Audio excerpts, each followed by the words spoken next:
Hey there, hi there, ho there, hello there, and welcome back to another exciting edition of the Cardinal Couple Radio Hour podcast, where we bring you the joy and excitement of Louisville women's athletics most of the time. And even in the summer months, we do find ways to spice and entice you to tune in and catch the broadcast podcast. Got a fine crew on board with us today for the podcast. Four of our five normal, regular participants, although none of us are normal.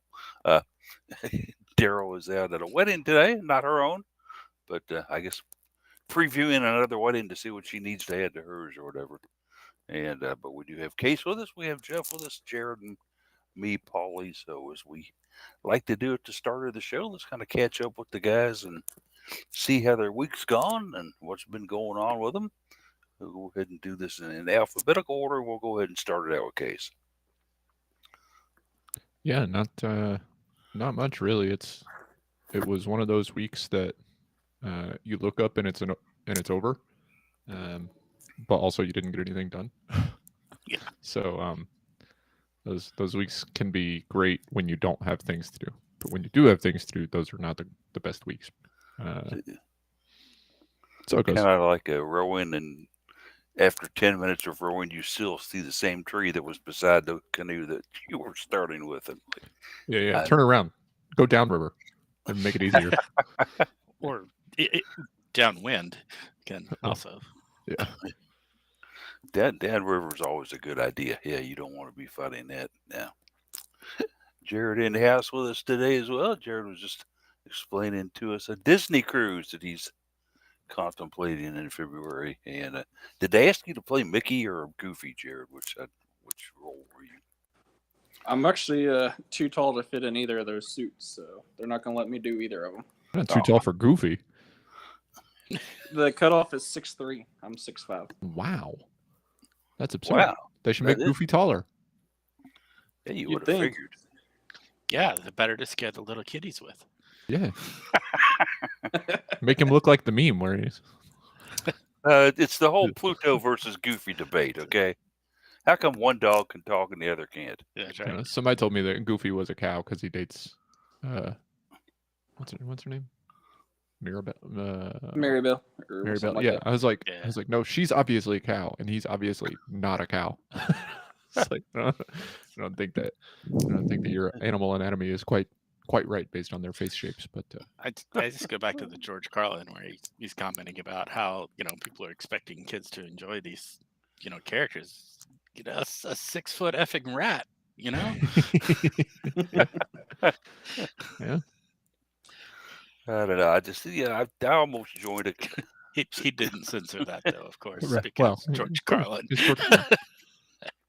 Yeah, I almost joined a Coyote Appreciation Society because that poor son of a bitch was getting killed every episode by the Roadrunner. Multiple times in a 5-minute segment. A lot of the times, Wiley was doing it to himself. Well, yeah, but still getting killed. I mean, It's a dying here. Very much a well, if it isn't the consequences of my own actions kind of thing. That's what his sign should say when he runs out over the cliff edge that he's just blown up and there's nothing there. It shouldn't say oops, it should say, oh, my bad. He doesn't get killed. It's a cartoon. Cartoons can only be killed by the dead. He's also a Looney Tune and not a Mickey Mouse Clubhouse character. No, that's right. But he's spending all this tons of money to buy all these contraptions and things. Why not go ahead and buy yourself a nice 7-course meal? Yeah, What is so damn important about catching the Roadrunner to eat him when you've got all this money to buy great food? I don't get it. He should invest it. Yeah. They should they should have probably given it to a good broker. Yeah, that way he could have owned the coyote. And never mind. Yeah. Some cartoons just never made sense to me. So. Yeah, Fred Flintstone was another one. That's kind of the point, but yeah, and then he didn't. I was sitting there as a kid and be confused, and look at my dad and ask us to go, how come Fred Flintstone has to pedal his own car, Dad? Dad looks up from the paper like, what are you talking about? Dad was pour another bourbon. I go, why'd you go watch something else? But anyway, yeah, so stuff like that. Cases has spilled all that to us. Jared has told us about his cruise, and this is a Disney cruise. Jared, what part of the nation and world will you be visiting? No, it's in the Caribbean. My parents are doing most of the planning and covering a good chunk of the costs, but part of it still falls on us. So Katie and I are like, surprise, we now need to find a lot of money to pay for this. I'm like, okay, that'll be fun. And then always plenty of fun stuff at work. Got to visit London and Corbin, Kentucky this week, which was a really nice. Got to check out a good local restaurant there. Got back to work and found out I got pulled off of one project to be put on a different project, and apparently that stirred some controversy with the people on the old project I'm on. Hey, I didn't make that decision. I just sit back and say, okay, whatever you want me to do. Yeah, pretty much the idiom of corporate world. We need you here instead of there. It's a good opportunity for me. I'm just praying it doesn't involve too much weeknight or weekend overtime. They're not entirely sure what all I'll need to do yet, but I've got a coworker who's on that project, and he says he sits on meetings until 6 or 7 o'clock at night some nights, and I'm praying that's not me. If you get paid for overtime, and you've just mentioned a thing that you need more money for, see, this can work out in your favor. If you don't get paid for overtime, if you don't get paid for overtime, then this would be an issue. Absolutely. It'll be great till we get to fall sports season. I'm like, oh, I'm going to have to miss more games because meetings. Well, yes. So let's hope it doesn't go much past like 5:30, 5:45 for most of those. Talking to two people on this call that work for national companies, and Jeff, is your company international? No, but just national. But yeah, we have facilities internationally, but all of our employees are U.S. Sometimes you end up with meetings at random times. Yeah, time zones, man. Pain in the butt when it comes to scheduling meetings and companies, for sure. I have worked in international companies in the past, and yeah, when you are on a team with somebody in Australia, it's like, okay. Which of us is gonna stay up in the middle of the night for this call? Right. Yeah, absolutely. Thankfully, West Virginia is Eastern time zone with us. Yeah. But even from here to California, West Coast, it's 3 hours. It's been tough. Yeah, but it definitely, it limits your options. Somebody tends to be at lunchtime, when you do that. So. You would be amazed how many people are shocked to learn that Louisville is not on the central time zone. Absolutely. Like it's amazing to people that Louisville's in Eastern time zone. How is that possible? It's people really close. People schedule a meeting for like 5:30, and I'm like, could you not? And they're like, isn't that 4:30? And I'm like, it's not actually. And also, why are you scheduling a meeting for 4:30? Rude. Amen. Well, that's true. The time zone does run right down the middle of our state, basically, does it not? Yeah, I always tell people, I said, yes, we're in the Eastern time zone. I could drive an hour and be in the Central time zone, though. So it is very close. In multiple directions. Yeah. Drive an hour south or an hour west. And right.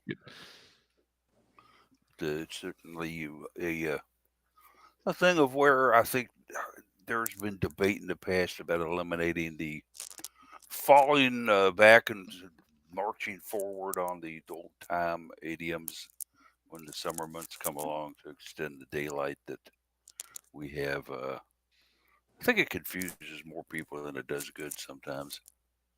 Oh, I'm fully an advocate for staying on daylight savings time year round. Which is what we're on right now, correct? Yeah, you could just be like Arizona and never be on daylight time. You're just either on Mountain Standard Time or Pacific Standard Time, depending on what time of year it is. Yeah. But it does never get dark in Arizona? Because they're all on the same time zone, but it switches which standard time zone they're on when everybody else in the country goes to daylight time, except Arizona, because they don't have daylight time. Yeah. Only experiences in Arizona have been football related, or when I have to watch Louisville play football against the Arizona State University, and was in Tempe, and we walked outside to go to the football game. That was a mistake. Yeah. Yeah. And it had to be 120 degrees. Yeah. It was just like, how do you tailgate in this weather? Probably not 120, but 115 is not outside the realm of possibility in that area. It was ridiculous, and so we ended up having to we parked at the top of this parking garage, and I had to walk all the way back down because there wasn't an elevator.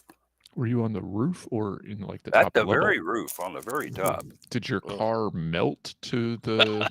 We had windows cracked, and it was still so hot in there. We could have probably put a, you could have baked a cake and had dessert ready. A fresh pizza in yeah, there. It would have been burnt. Yeah, by the time you finished, set a pizza up there on the dashboard and probably been done. It was ridiculous.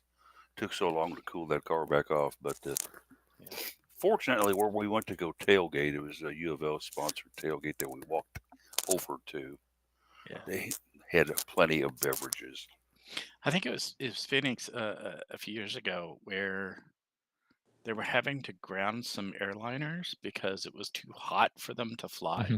Like they couldn't take off. Couldn't fly in or out of Phoenix for during the daylight hours for a couple of days there, just because the tarmac was too hot. Well, it's not tarmac; it's actually the air, because as air gets hotter, it becomes less dense, and the wings generate less lift. Yeah, that's what it was. Yeah, like the planes couldn't take off in the amount of runway they had. It was crazy stuff. That's just hard to fathom, isn't it? Yeah, it's physics for you. Yep. It doesn't. I mean, it doesn't help that Phoenix has a little bit of altitude. It's not like super high, but it's it's about 3,000 feet, I think. So that adds a little bit to that. Pretty high when you talk about air density. Yeah, but it's not like Denver or something, Denver sees 100-degree day and everybody's like, yeah, you can't fly here. For I don't know, the next month. Like what? Yeah. Figure it out. Interesting stuff indeed for our western cities that have the heat issues. Anyway, we're through two of four people's weeks. Yeah, so far, and we haven't even got to Jeff yet, but he's been pretty contributing here. Well, we've got such a heavy schedule to worry about. Oh yeah, I know. There's so much to cover today. Yeah, normal work stuff, but also have been this week kind of getting pulled back into like volleyball recruiting, particularly the past couple of days. Had some new verbal commits to volleyball, so I've been trying to track those down, because with verbal commits, like they can't talk specifically about them, right? But you can always track down who it is and retweet them, though. Right? That doesn't make any sense. I know. But you're not allowed to acknowledge them, but your university sponsored account is acknowledging them. What? Right. Yep. Yeah. So that's important. Yeah. It takes a few minutes to track down. Oh, wait, who's this new verbal? Because all the coaches have their own signals now, right? That they put out on social media, whatever GIF or saying or whatever. So, I think it's neat though, because then you you're not sparking debate, but you're generating a lot of interest and some more traffic to your social media account. It's a good way to do it without giving anything away. Yeah. Yep. Absolutely love it. And oh my goodness, the future looks bright for UofL volleyball based on what we're seeing so far. And I think they're looking for another couple commitments, and these are for players that will be joining us in 2026. Is what we're seeing, verbal commitments right now. So, got 3 over the past couple of days, and I think they're looking for another couple for this. So it'll be interesting to see. Not 25. So I guess we're already mostly filled out for 25. Yeah, all the verbals for 2025 are already done. We'll get the actual signing will happen in November on the signing day. Not a lot of flipping in the Olympic sports. Yeah, not so much. Yeah. So you can certainly hope that they are as good as advertised and as good as they have been in their high school and other previous endeavors, and when they get here to the Ville, because they get to come in and play volleyball for a very appreciative, if yet smaller crowd. And also, that crowd is going to be growing and growing in years as they add more and more games to the KFC Yum Center. Yep. So, yeah, it's kind of interesting with the split between LNN Arena and KFC Yum Center. You get kind of both of that small gym feel and the big arena feel. So, kind of do both. A little surprised that the number didn't grow this year. It's the same, right? Except for there's one more because they added the first serve showcase. I thought they had 3 last year. Is it 4? No, I was down there 3 times. It's like 6 now. Oh, it's 6. Okay, so it did increase. Yeah, I went down 3 times. I know 7 because of the showcase, right? Yeah. It was 6 regular season announcements, and then the 7th. Yeah. And then that 7th one was an additional one. Yeah, I think that's correct. And ideally, Louisville ends up playing a total of 11 games in the KFC Center. 7 plus another 6. Yeah. Oh, 13. Oh, because they could host the first round, and they continue to host. Right. Yes. Because they don't. I forgot you don't travel for the Sweet 16 and the Elite 8. Oh, yeah. No, it could play the entire NCAA tournament at home, which is what we're hoping for. Yes, we would like 13 matches for Louisville to play in the KFC Center. Yeah, that'd be. I mean, that's like a the full regular season of home matches. Yeah, it is. Fun and sweet indeed. There. Oh, if that could happen, man. I imagine media passes might be hard to get near the end of all that, but especially with who control those. But hopefully they might move those responsibilities for tournament play to an SID who isn't primarily directed with the sport all season long. We've seen that in other sports, where another SID comes in and actually runs the NCAA tournament part of that sports venue. So when you get beyond your opening weekend of tournament time, Sweet 16 and beyond, it's usually taken over by the NCAA. Yeah, and so hence you get the emails about sending in the applications and yada yada yada. We've done that for years for basketball on things and stuff, so it's kind of not new, but it's kind of a pain. You definitely got to have the SID willing to go to bat for you with the NCAA. Yeah, and usually that hasn't been a problem for neither Jared nor I lately. Maybe in the early days we had some difficulties because there would be like I can remember Nancy going, "Well, why do you need to cover it? Jeff will be there." And I'm as a fan. Exactly, that's what I said to her. I said, "You have to understand that when Jeff attends a volleyball match, he doesn't attend one as a reporter. He attends one as a fan." Yeah. And so there is a difference in perspective and what he's looking for. Well, she kind of sniffed it down and walked away from it, disinterested. But it was a little complicating because there were some times that I kind of did a little bit of both. So yeah. But in any event, so it should be fun to do. To kind of sum it up on my week, we have severed all ties and affiliations with the University of Louisville's kidney transplant program and have gone with the University of Cincinnati. My time of weight will be transferred over to UC, which is great. I did go up and visit them on Thursday and had a very, very good day up there. We made the short, I'm going to call it an hour and a half short. That's about what it took. It's very easy to find in Cincinnati, not too far from the UC campus because it's the UC hospital. And they are a top flight organization and run things very, very professionally and also very friendly. We're at UofL, sometimes they were almost standoffish. Like, well, you're in our program. Well, yeah, but who's got the kidney? Yeah, anyway, so enjoyed my time there and met some neat people there. Was actually expected by a friend of mine who had a transplant there a few years back for a liver. He built me up like I was the second coming of Christ. It was nice of him to do so because they had everybody meeting with me. And the way they do it there is instead of you having to dash around to 10 different departments in one afternoon, they just put you in a room and bring everybody to you. It's very, very nice. What a fascinating concept. Yeah. It's very, very nice. And another fascinating concept is that they knew you were coming and you had an appointment. That too. Yeah, there wasn't this lady staring up blankly from her computer screen going, "What's your name and why are you here?" Yeah, it's like it was fantastic. They were asking me about things, and one lady even started talking to me. And you'll love this, Jeff, about Louisville volleyball. She goes, "Well, you always have such good volleyball down there." And my Yeah, daughter loves volleyball, and she just awesome. really likes to watch Louisville play. I said, "Well, we cover it at the website, so I handed out about 6 business cards with the website, so that was nice. Nice.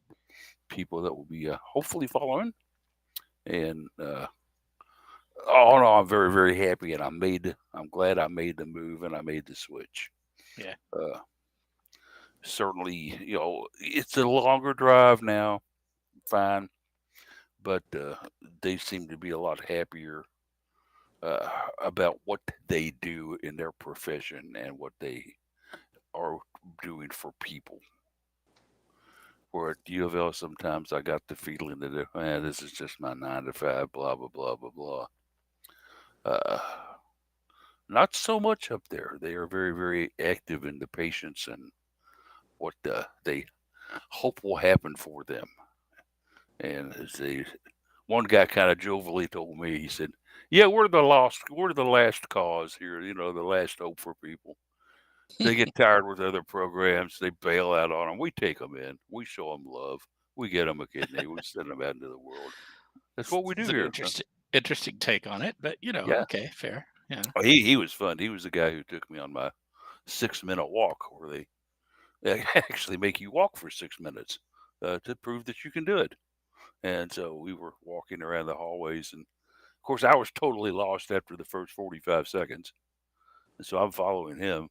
And he's just chattering along the whole way about the Reds. And I don't follow the Reds, so I wasn't really sure what was going on. But he was talking Reds. And Neither do the Reds owners.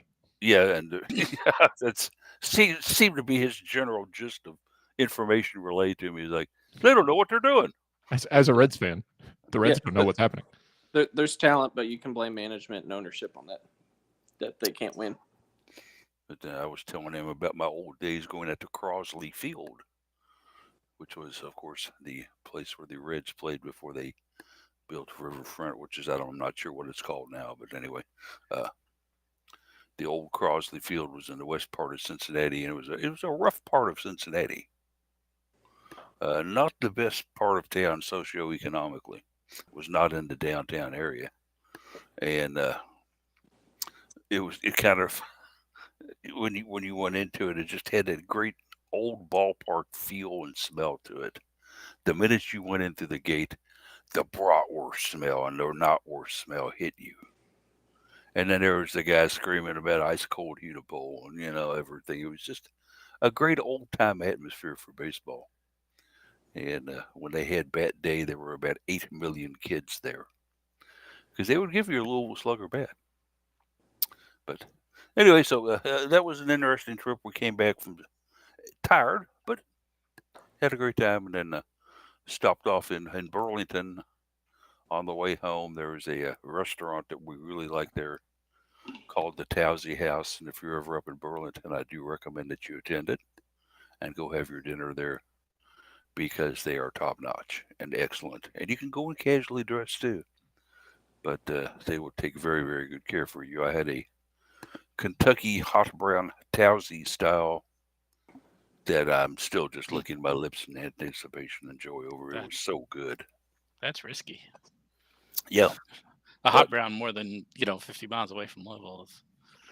Oh, they got it down. They did a wonderful job with it.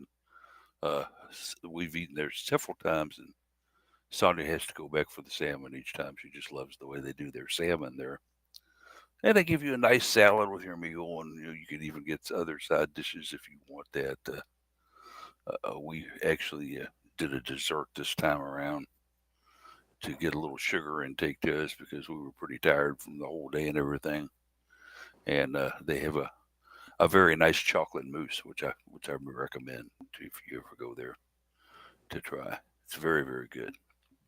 Chunks of chocolate in it, so pretty cool. But that was my week, pretty much. Otherwise, just kind of hanging around here, doing a little watering because of our water conditions are next to nothing outside now. Lack thereof. Yeah, it's sad, and even my lawnmower guy who cuts the yard for us came by the other day, and he was talking. He said, "Mr. Paul, I'm not going to cut it this week. There's just no need to." He says, "It's not growing."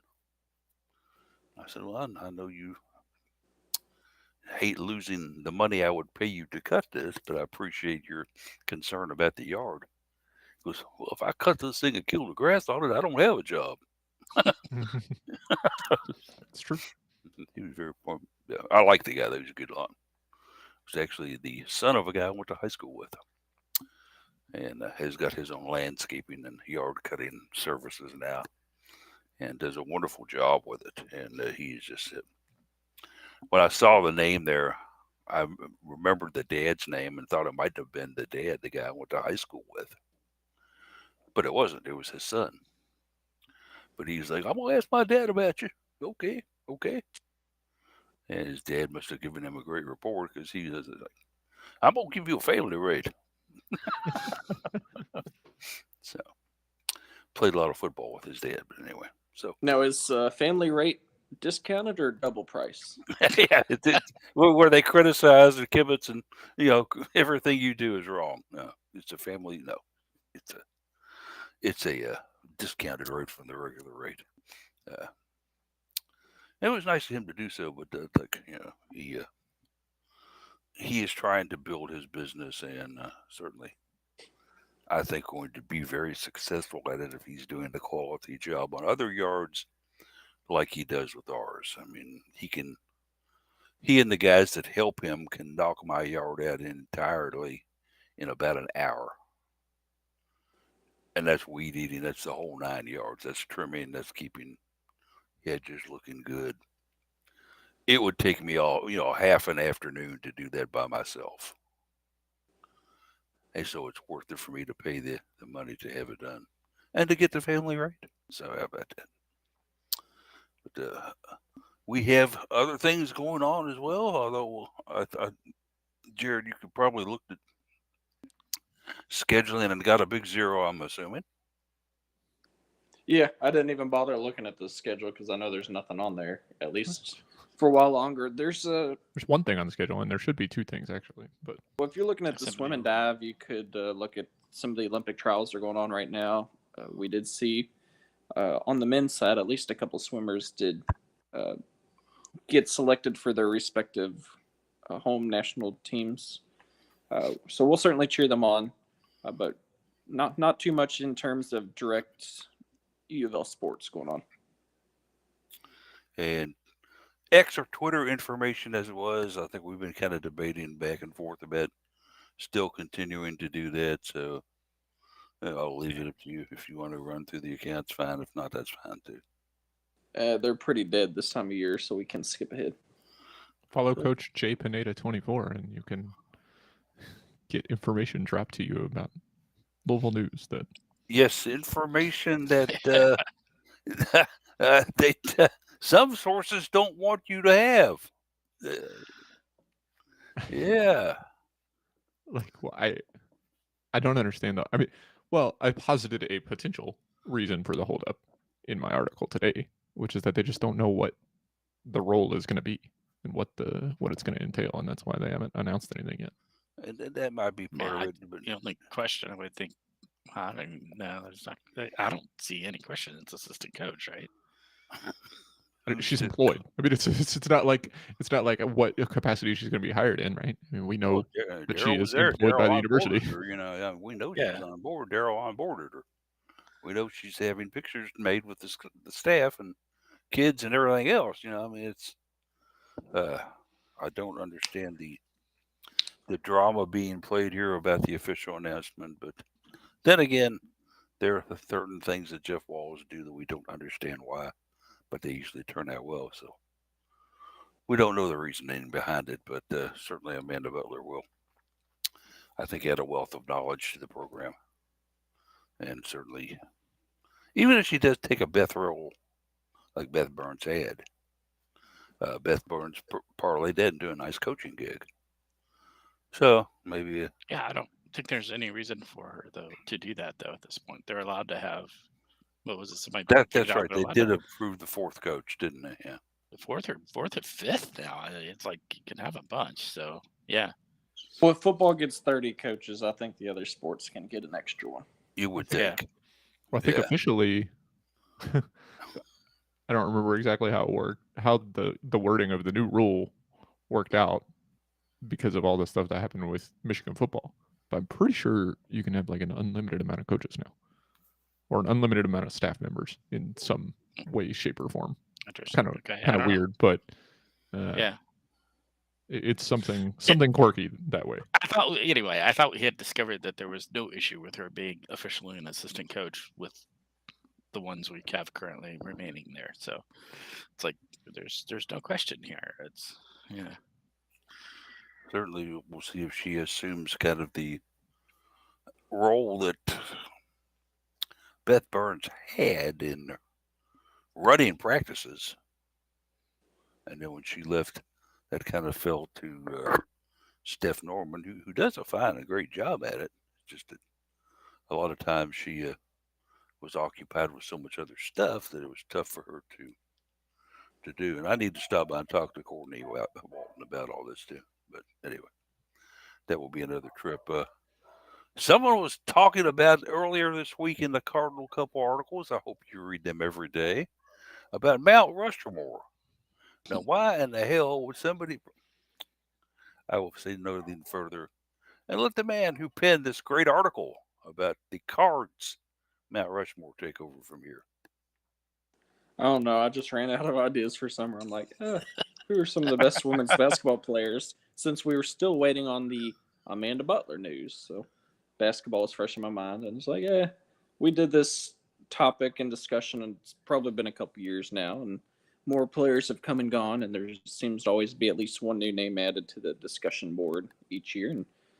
And for me, mine stayed pretty much the same. I didn't add any new folks from this last year, so I think we've all kind of got one or two that would be in everybody's grouping, but then from there it really spreads out on who would be your women's basketball Mount Rushmore top four, which then you could also argue, well, basketball has 5 players on the court, so who's your starting 5 and or finishing 5 out there? So maybe we'll see one of y'all come out with who's your final seconds of the game finishing 5 out there or something like that.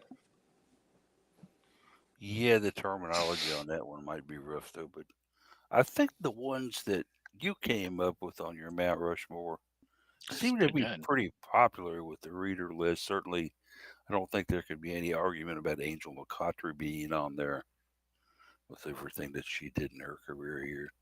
AD, definitely, you got to have AD on there just for the way that she could just paralyze opponents.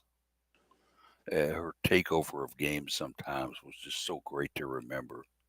She sharpshooting lefty right there. Just come right down and shut somebody down completely and have the other coach scratching their heads and asking, like, what in the hell just hit us? And AD running over to the bench with that little smirk on her face, like, yeah, I did what I did. Of course, Dana Evans, I can see Dana on this team because she was the little girl who came in and took a team over. Her whole life she had to deal with, especially during, before she stepped on the court. Well, she's too small. She can't play at the college level, yada, yada. Well, guess what? She sure could. She played great in the college level and is playing great in the WNBA now. So all you naysayers about Dana early on, nah. Yeah, I think that's the trick. You got, you look at what Dana did in college, and she was a very good player. But I don't know that I would stack her college play up against like an Angel or an AD and some of the others. But she surely has proven herself. Surely, without a doubt, has proven herself at the pro ranks and at the pro levels, both overseas and in the WNBA. So I think we look at, are you looking at their play at UofL or just their overall accomplishments. I think if you look at overall, absolutely she goes up there. If you look at play at UofL, it starts to get at least there's reasonable questions about it at that point. She was the player of the year several times in the ACC, but let's never forget that she had a very, very good group of teammates around her. Yeah. And that probably helped make her the player that she was indeed, even more so, in my opinion. One of those that she had the pleasure of playing with for a couple of years was Maisha Hines-Allen, who certainly was, I think most cards will look at her as being perhaps the best big that we ever had here. And when I say big, I'm talking about somebody who, consistently played the 4 or the 5. Sure, there's going to be arguments maybe for a couple others. But when Mooks took the court, things were over. You knew she was coming out to take care of business. And she had that menacing scowl on her face, like she was there to take care of business, and you better not get in her way. It was like somebody described one time. She looked like Godzilla about to ascend on Tokyo. She was out to destroy. And but loved the game and was certainly a lot of fun off the court to talk to about things. But certainly when those lights came on and the people started filing into the KFCM Center, it was game time, and Maisha Hines-Allen was going to go out and take care of business. I had some readers jump in, threw some other names out. Jared had a nice honorable mention list on here. I think a couple people maybe thought that Shoni Schimmel possibly could have found their way onto this Mount Rushmore. But we'll run it by the guys here. Jared, you had some really good picks here. Did you have to debate very long on any of the 4? Oh, yeah, absolutely. And just like you mentioned, I thought Shoni Schimmel made an outstanding case, at least for her time at UofL. If you want to include their beyond graduation accolades or lack thereof, maybe she'd drop on the list. But yes, I mean, when she was at UofL, she was phenomenal, and I think she would have been my number 5 on my list right there. Mo Reed, not just in terms of her stats she put up, but just as a leader on the team every year she was there. She just provided a great maturity and leadership that a lot of those teams needed, especially that one that went and lost in the national championship in New Orleans, but beat Brittany Griner's Baylor team on the way. I also suspect that Schimmel would reject this premise out of hand, but that is beside the point. Yeah, that's a fair point. But we're talking about the 4 best players that we think have played for UofL women's basketball. Yeah. Divorce it from the analogy to the facility. Yeah. Now, a couple years ago, you may have had a certain former LSU basketball player on that list too. Wherever I forget, she's heading out to TCU or something. TCU. Yeah. But it was certainly a bad breakup there, and has left a sour taste in a lot of people's mouth. But I guess what she did, at least her freshman and sophomore year at UofL, maybe not so much her junior year, I thought it had a bright future ahead of her in the early days. If she had considered not getting shut down and Louisville had won a championship, then maybe people would think differently. But also consider who was with her in those Dana Evans first 2 exactly. Years too. Yeah, makes a big difference. Yeah. And I think a lot of it too with Van Lith is she had a lot of hype behind her coming in, more than I think Dana Evans obviously did. I can remember talking to Maisha Hines-Allen before she even got to UofL on one of those, hey, here's a phone number. You don't know where you got it, but call her up and interview her. Oh, okay. And I remember Maisha just kind of talking about, well, it's going to be different because my brother is over in UK. And they wanted me too. And the dynamic between those two continues to be interesting. I saw an interview with Josh not too long ago where he was talking about how a lot of his competitive drive right now is, hey, I got to keep up with my sister, right? She's won a professional championship, and he hasn't yet, so he's even to that level. So he would occasionally even come down from Lexington to sit in on her press conferences and just kind of be hanging out in the back of the room there, not calling any attention to himself or anything. I think he was even, it might have been Bob Dominy or somebody that's like, who's that guy in the back? Yeah. What media group's he with? He's being a supportive family member. That's right. And some of the people had no idea who he was. Of course, some of us did. And I would always kind of tease him. And I said, like, hey, we got applications for the football program around the corner here. You could probably come down here and make a name for yourself. He just laughed and goes, "Nah, man, I can't do that." I mean, to be fair, he did make a pretty good name for himself at UK too. So. Yes, he did. Yeah. He was a fine football player up in the UK. Josh Allen was indeed. So, but anyway, yeah, you have to have her on there. I thought that Sam Fearing maybe could have been the fifth. I don't know. Sam certainly had a way of coming in and just kind of like taking control of a game and being like the fire warden out there, the one that's going to control issues and stuff like that. But trying to add a fifth to this bunch would be tough to do. Fearing maybe. Certainly Casa Robinson would be a good fifth to add in there with the stuff that she could do to augment the other four and the way that she played her game. But as far as all out electricity and somebody who could just explode for like a 5 or 10 minute period, Jasmine Jones had that ability just to come in and take over a game.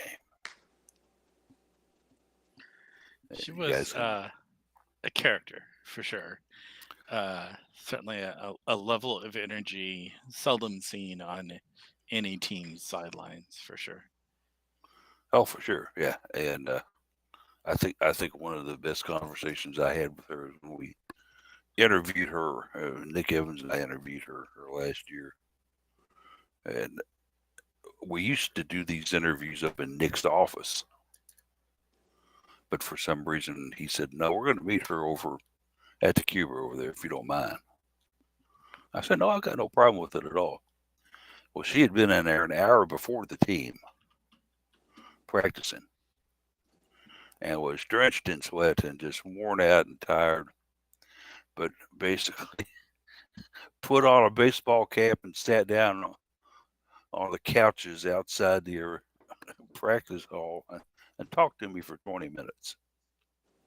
And was having all kinds of fun talking about not only basketball, about what was going on in town, about there was some TV show that she used to love to follow and was incensed that something had happened on that. And she just took the conversation and ran away with it. Yeah. And I loved it because it made my job very easy. Kind of like, and Jared and I have experienced this before, where we are interviewing a player and it's like we're trying to pull teeth to get information out of them. But then again, you get that player who's so bubbly and will just pour it all out.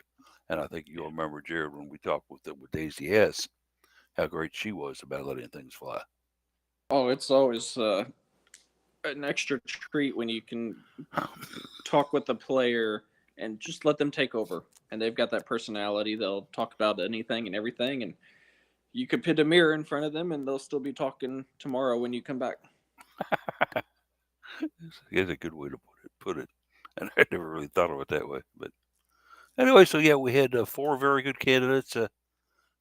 We'll take it around the box here real quick and see what you guys think. Jared's obviously his 4 out there. I'm gonna go with Jared's 4. I'm gonna leave Fearing off. I hate to do it, but Jared's 4 fine. Case, a 4th or a couple you'd rather have in there beside the four Jared mentioned? Yeah, I think Shoney was the player that came to mind, if not just because of the the iconic standoff against Griner. But I think that 4 is probably correct. I will note that Louisville fans were absolutely robbed by Jazz Jones and Russ Smith not being on campus at the same time. Oh my goodness! I think the Yum Center might actually no longer be standing. Yeah, if that were the case, just some insanity would have happened. Feed off each other if they played a doubleheader, like a Sunday doubleheader.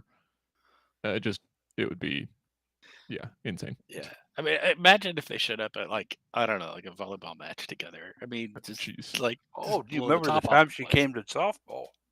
Softball and soccer. She was always supporting other teams. Yeah, she popped into the press box one time at softball and was having such a great time up there talking with everybody. And somebody, I forget who it was, put one out of the park foul, and it was out there rolling out there near the circle. She went sprint to go get it. Jazz went after the ball. Down the steps and out the door. She wanted to go get that ball and bring it back. Just the kind of girl she was. Incredible stuff. There might be some kids that were ready to fight her for that foul ball, though. Oh, absolutely, yeah. I'm sure when she brought her back in, they were. I don't know. She might have fought him. You never know. She probably would have. Yeah. I beat you to it. This is. I guess there were times when there were scuffles over foul balls, but I wonder what she's up to these days, just out of curiosity. You don't hear a whole lot of her.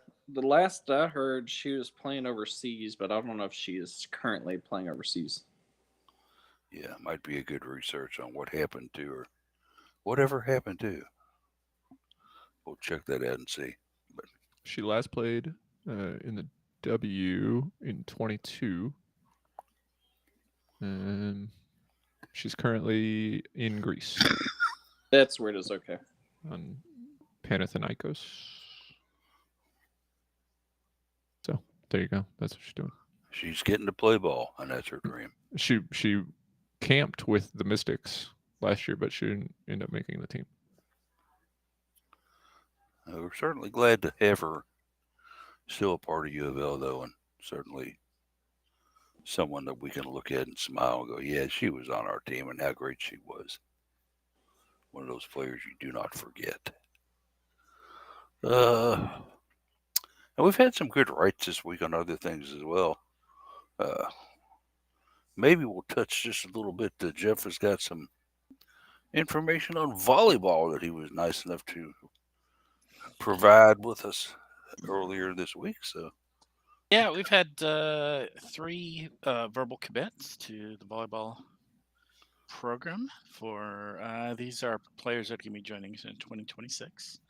And some nice pickups there. We got I don't have them in front of me because you kind of have to go search this out. But got a 6-foot setter coming in. She'll be a little behind Nielis Cabello, so provide a little bit of depth there as Ellie Glock graduates.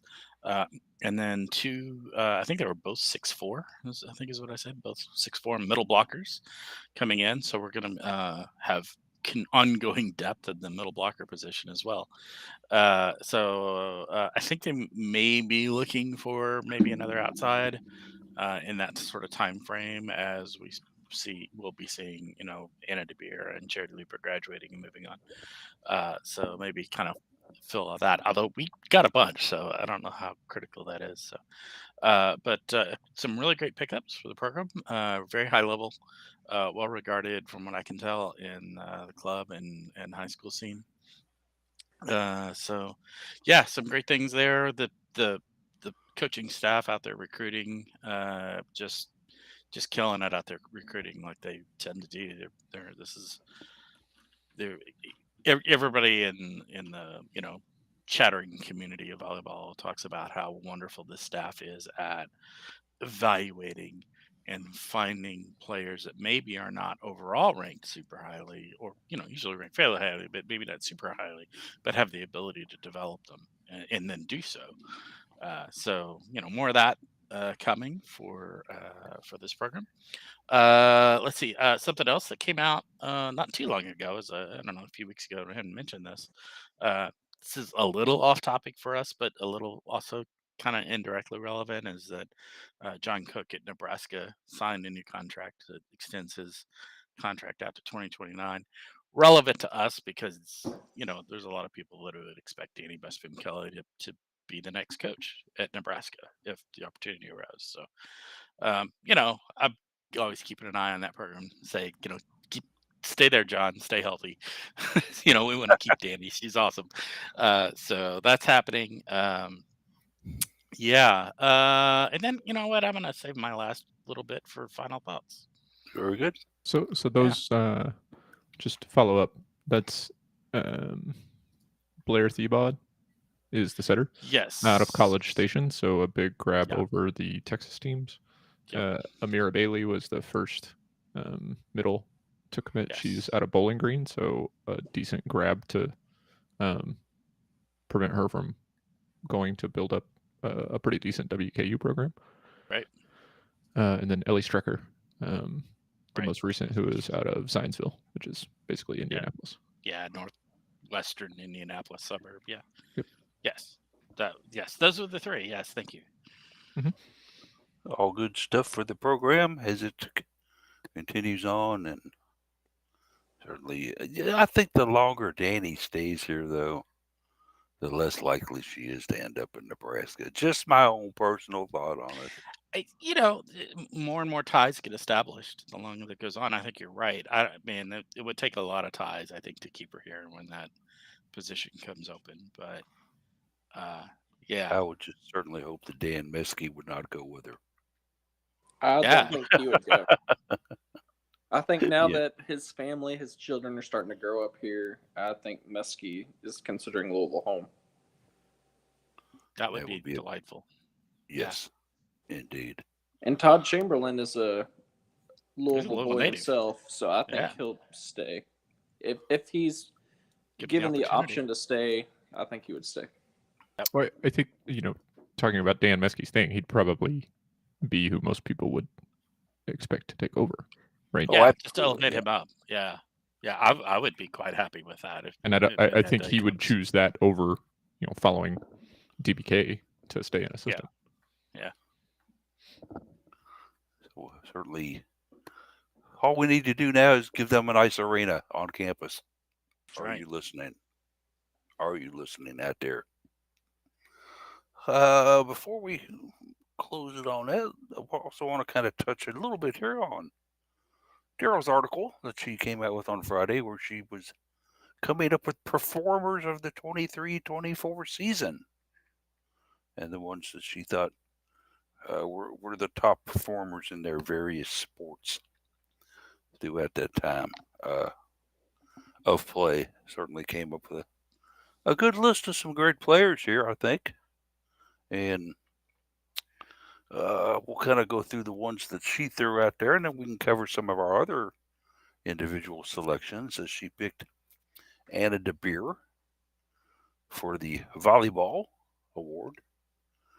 And, I know, Jeff, there was some debate about that, maybe possibly Elena Scott.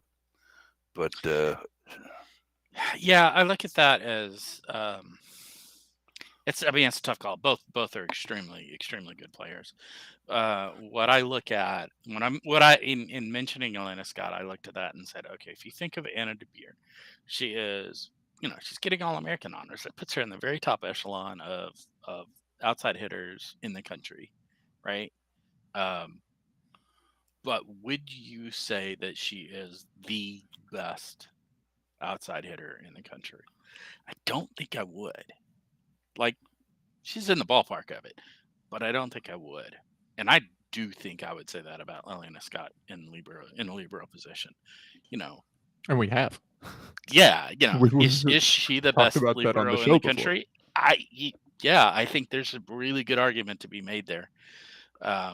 So, and that'll tie in a second to my final thoughts. So, but yeah, she's That would be the reason that I would bring up Elena Scott as an alternative there to DeBeer, but man, it's a tough call. Jared, thoughts on that? Yeah, I went with the Elena Scott route when I gave Daryl my picks, and it was a coin flip. But I think what Elena Scott's able to do for this Louisville team is something that nobody else could come in and replicate. And Anna DeBeer is a phenomenal outside hitter, but we've got some very other talented outside hitters that we've got a long line of them that we've been able to call up, especially if you go back to not this most recent season, but the year before, and she was out for a while with her leg and knee injury, and we were able to find some outside hitters that came in and were able to do a pretty fine job replacing her. I just don't think you could find someone that can do what Elena Scott does. The softball just recently ended, and we certainly had some very outstanding performers on the softball squad. A lot of you came up with Alyssa Zabala as your softball most valuable player of the season. I went on a different route. I went with Daisy Hess because I think she's solidified an infield that needed solidifying and was certainly a very, very good batter that eventually Holly took a look at her and said, I need you leading off because you get on base. And that's how we score runs. And I thought she had a great final year. I hate to see her go. Yeah. Very much so. As we've got, I think, probably a couple more years of Alyssa to improve upon her 18 wins and for her to become an even larger force on this squad. It's going to be hard to replace Daisy Hess at shortstop game. But your all's thoughts on it? Yeah. Oh, go ahead. I was just going to say, Hess was fantastic. She did a lot for the team. And I don't want to take anything away from that. Riley Frizzell and Vanessa Miller, just looking at where you got some pop. Frizzell led the team in OPS. When those two players stepped up, you thought that they were like, when Daisy Hess steps up to the plate, you're like, this is good. She's going to get on base. She can make something happen. When Frizzell or Miller stepped up to the plate, you're like, we can score runs right now. One or more, depending on how many are on base. So defensively, Frizzell playing first didn't make as much of an impact. So although she did fine there. Yeah, she didn't make a negative impact either. But I think I'll go with Miller because in addition to the good stats and good outfield defensive play, she had 13 steals. Yeah, she was 13 to 16 on the base paths, and it was a bit of a surprise. Like she just has been grinding throughout her career, and it paid off this year. She's had a really fantastic senior season, so that's who I'd go with. Yeah, I think both Vanessa Miller and Daisy Hess both were like, okay, like you said, Daisy Hess is going to get on base and then she's going to steal second. It's just a given, right? Vanessa Miller would either get on base or put it over the fence, one of the two. And then if she got on base, she'd probably also steal second, Right. Yeah. But I went with Riley Frizzell. I thought because of the offensive pop that she gave us, I think she gave us the biggest bang for the buck on the offensive side. And she did a very fine job at first base and held that down as a solid player there in the infield. So that was my choice. Certainly, I mentioned Zabala also, but I put it as an either or. So easy to go either way on those. Frizzell just with 108 total bases. 23 more than Vanessa Miller. And she only hit 2 more home runs than Miller. So Frizzell was she was racking up bases for sure. And Jared, what about the player who keeps the ball in her hands more than anybody during a game? That's the pitcher. And I went the route of Zabala, and I was back and forth between her and Hess as my final two. Unfortunately for Miller, I felt like she kind of got in her own head in her own way sometimes, which held her back. And nothing wrong with Rue, a great power hitter. Just don't expect triples out of her. Don't expect stolen bases out of her. She's not the quickest person in the world. You don't ask for a lot defensively at first base, but when she was there, I thought she did a good job. Daisy's just been absolutely reliable, finding ways to get on base. Doubles, she's up there in the record books. On base percentage, she's in the record books.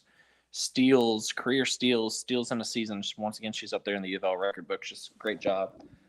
But I came down to I just don't think there was really all that much pitching once you got past Zabala, and she held her own well.